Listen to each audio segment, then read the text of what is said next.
بسم اللہ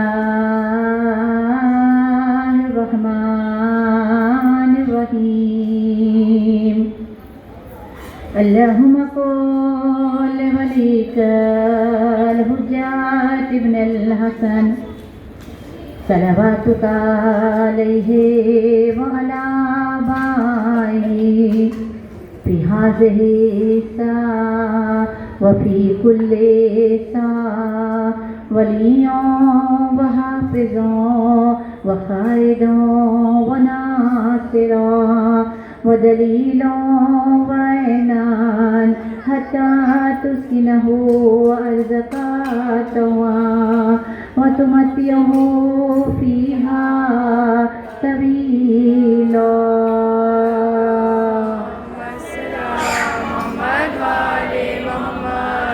بسم اللہ الرحمن الرحیم لا بذکر اللہ تطمئن القلوب. صلوات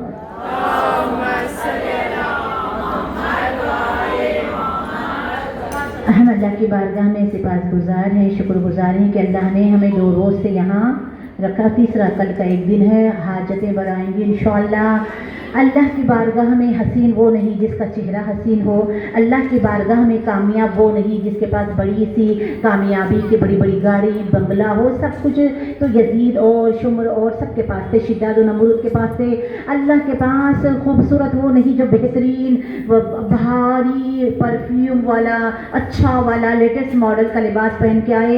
اللہ کی بارگاہ میں وہ بلکہ ان کے ساری نعمتیں ہیج ہے اس دل کے اوپر جس دل میں لا بذکر اللہ ہے تطمئن القلوب، کہ جو دل اللہ کی محبت کی خاطر اللہ کی محبت کو سمائے ہوئے اور اللہ ایسے ہی دلوں میں رہتا ہے.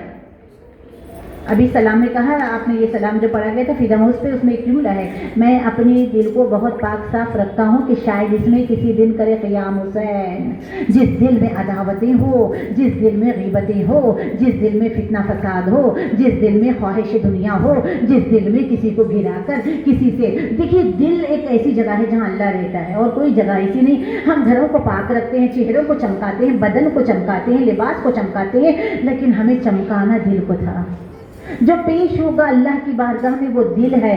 جب تک یہ باڈی ہماری ایکٹیو رہے گی، جب تک اس کی دھڑکنیں حرکت میں رہے گی، جب یہ رک جائے گی نا ایک لمحہ نہیں لگے گا حسین چہرے کو لٹا کر کپڑا ڈال دیا جائے گا. اسی لیے کہا گیا کہ کوشش کرو تم دنیا میں بھیجے گئے ہو آخرت کو سنوارنے کی خاطر. دنیا میں رہ کر کتنی ترقی کر لی ہم لوگوں نے، کتنی پڑھائی دنیا کی پڑھ لی. کاش کے تھوڑی قرآن بھی ہم پڑھ لیے ہوتے ہیں، کاش کی تھوڑا سیرت سیدہ بھی ہم پڑھ لیے ہوتے ہیں. کس کو we are cheating our self only. جتنے ہم اپنے خود غرضی والے کام کریں نا، اپنے کام میں، یہ سارے شیطان والے کام ہیں جو میں اور آپ کر رہے ہیں. جہاں میں آ گیا سمجھے وہاں پہ ڈاؤن فلو شروع ہو جاتا ہے. کیا ہے ہم ہے کیا؟ خدا نے بادشاہ کتنے زمین کھا گئی آسمان پہ کیسے کیسے، جو خاکم و سنجاب پہنتے تھے ہمیشہ سوتے ہیں تہے خاک گلے میں کفنی ہے. کچھ نہیں رہتا ہے. ہاں رہتے وہ ہیں جو رہتی زندگی کے ساتھ اللہ کے لیے کام کرتے ہیں، اللہ کی خاطر جیتے ہیں. اللہ کی خاطر ہم کیوں نہیں جی پا رہے ہیں؟ کیونکہ ہم امام کی خاطر نہیں جی رہے ہیں. یہ دونوں لازم و ملزوم ہے، دونوں ویری امپورٹنٹ ہے، بہت ضروری ہے. ہم اللہ والے ہو ہی نہیں سکتے. دوسرے اللہ والے بہت بن رہے ہیں لیکن ان کی قبول ہی نہیں ہوتی. ہمارے پاس 14 معصومین کا وسیلہ ہماری قبول ہوتی ہے، لیکن ہمارے پاس شیطان مردود جو ہے جو وہاں یہاں وہاں جاتا ہی نہیں ہے. وہ مولائیوں کے ساتھ صراط مستقیم جن کو مل گیا نصیب سے علی والا راستہ، علی والوں کو علی کے راستے پہ چلنے نہیں دیتا. علی بانٹ کے خوش ہوتے ہیں، علی والا جمع کر کے خوش ہو رہا ہے. علی ساری رات نمازیں پڑھتے ہیں، ہمارے لیے 17 جام پہ بناتی ہے. علی روز ایک قرآن ختم کرتے ہیں، ہمارے پاس روز ایک پارہ بھی ہم نہیں پڑھتے. علی میدان جنگ میں ڈرتے نہیں ہیں. علی تو ہر وقت کہتے ہیں علی پہ موت آ کے گرے یا علی موت پہ گرے، علی کو کچھ ڈر نہیں ہے. علی ایسے ہیں کہ جنہوں نے جیسی کائنات کی ساری جو فضیلتیں ہیں، جس کے قدموں پہ سجدہ ریز ہو، اسے علی ابن ابی طالب کہتے ہیں. اس کا جو سلسلہ ہمیں ملتا ہے کہ ہم دل کو کیسے خدا کے پیش کریں گے. کہ کل بھی ہم نے کہا تھا کہ پریزنٹیشن از ویری امپورٹینٹ. ہر چیز کے لیے جو اچھا پریزنٹیشن آفس میں کرتے ہیں وہ مینیجر بن جاتے ہیں. جو اچھا پریزنٹیشن کرتی ہیں کوکنگ، ان کی کوکنگ ڈش میں مزہ ہو کہ نہ ہو پریزنٹیشن سے پاس ہو جاتی ہے. لیکن اللہ کی بارگاہ میں بھی جب ہم نماز میں ٹھہرے، قرآن میں ٹھہرے، اچھے عمل میں ٹھہرے، فرش اعظم میں بیٹھے تو ہمارا دل پیش ہوتا ہے عزیزاً، اور کچھ نہیں. کھڑے ہیں 1000 رکعت نماز پڑھ رہے ہیں، 1 منٹ کے لیے بھی دل جڑا نہیں تو پھر سجدہ کہے گا. چاہے کم سجدے کرے لیکن دل محسوس کرے کہ کس کی بارگاہ میں ٹھہرے ہوئے ہیں.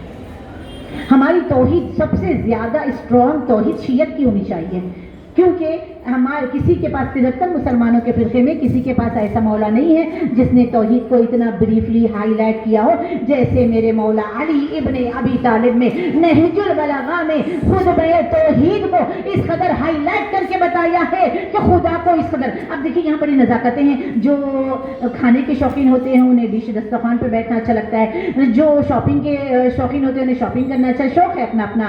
لیکن جو علم کے شوقین ہوتے ہیں، جنہیں علم اچھا لگتا ہے، اور در حقیقت جنہیں شیعہ قوم میں پیدا ہونے کے بعد بھی علمی باتیں اچھی نہیں لگتی تو اتنی بڑی قوم میں پیدا ہو کر بھی کچھ نہ کیا.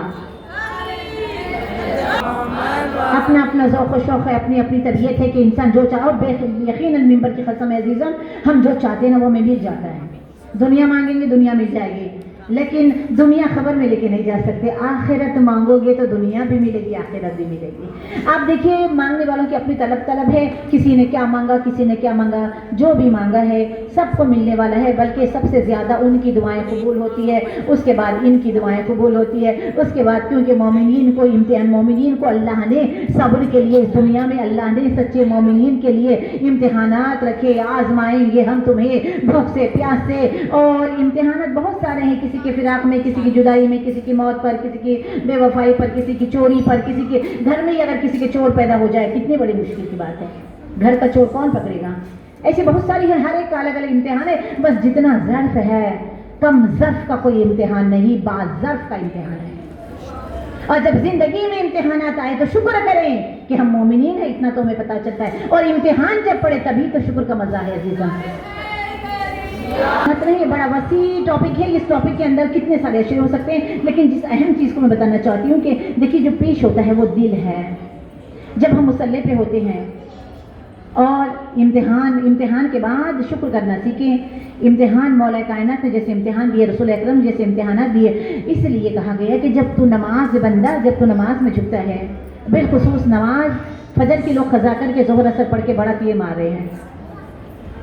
نماز تو فجر کی ہے، کیونکہ فجر میں نفس جہاد جو ہے یہ بڑھ جاتا ہے. اس لیے اللہ نے کوئی بتا ہے کہ ہم کتنے لیزی فیلو سے 2 ہی رکھی ہے، صلوات پڑھے محمد والا. تو اللہ کہے گا منہ پہ مارو اس کے. اور جو علی کو چھوڑ کے نماز پڑھتے ہیں منہ پہ ہی تو ماری جاتی ہے. کرتے ہیں سوئے سجدہ زچا خانہ علی، مڑ مڑ کے دیکھتے ہیں کوئی دیکھتا نہ ہو. علی کو چھوڑنے کے بعد نہ قرآن سمجھ میں آتی ہے. ابھی تک سورہ حمد نہیں آیا. آمین آمین لمبی لمبی آوازوں سے کہنے والے ہم کتنے خوش نصیب ہے عزیزم کہ ہمارا مولا وہ ہے کہ جس نے دل کو اللہ کی بارگاہ میں نفس کو پیش کرنے کا ایک انوکھا انداز کا پروردگارا جیسا خدا چاہیے، جیسا رب و کمالات تجھ میں ہے. مجھے علی کہہ رہے مجھے ویسا بندہ بنا دے جیسا تجھے چاہیے. جب علی اس انداز میں رات بھر 1000 رکعت نماز پڑھ کر، جس کی ریش مبارک سے ٹپکتے ہوئے خطرات، جس کے قبضے قدرت میں ساری کائنات ہو، وہ علی جو 18,000 عالمین کا شہنشاہ ہو، وہ علی کے جس کی غلامی کے لیے فرشتوں کو فخر کرتے ہیں علی پر فرشتے، وہ علی جب سجدے میں سر جھکا کر جب سر بلند کرتے ہیں تو ایسا نفس اللہم عرفنی نفس کا، علی کا نفس اتنا عرفان خدا میں گجسم ہو گیا، زم ہو گیا، سما گیا، ضبط ہو گیا، بھول گیا کہ اب علی جب سر اٹھائے تو علی کا چہرہ عین اللہ نظر آیا. علی کی آنکھیں عین اللہ نظر آئی. علی کا چہرہ وجہ اللہ نظر آیا. علی کی زبان لسان اللہ نظر آئی. علی ایسے بن گئے کہ علی کو دیکھنے والا علی کو اللہ سمجھنے لگا. یہ ہے اسی لیے تو مولا کائنات نے جب سجدے میں سر رکھا تھا اور مانگنے والے نے سوال کیا تھا پہلے 2 مرتبہ مسجد میں آ کر درے مسجد پر جب سوال کیا تو علی سجدے میں تھے. علی کا قلب عرش پہ تھا، علی کا دل عرش پہ تھا، علی کی روح عرش پہ تھی. اور جب کہا اللہ تیرے گھر سے خالی جا رہا ہوں، ندا اللہ کو جب دی تو وہاں سے آواز آئی کہ لے لو انگوٹھی، جو انگوٹھی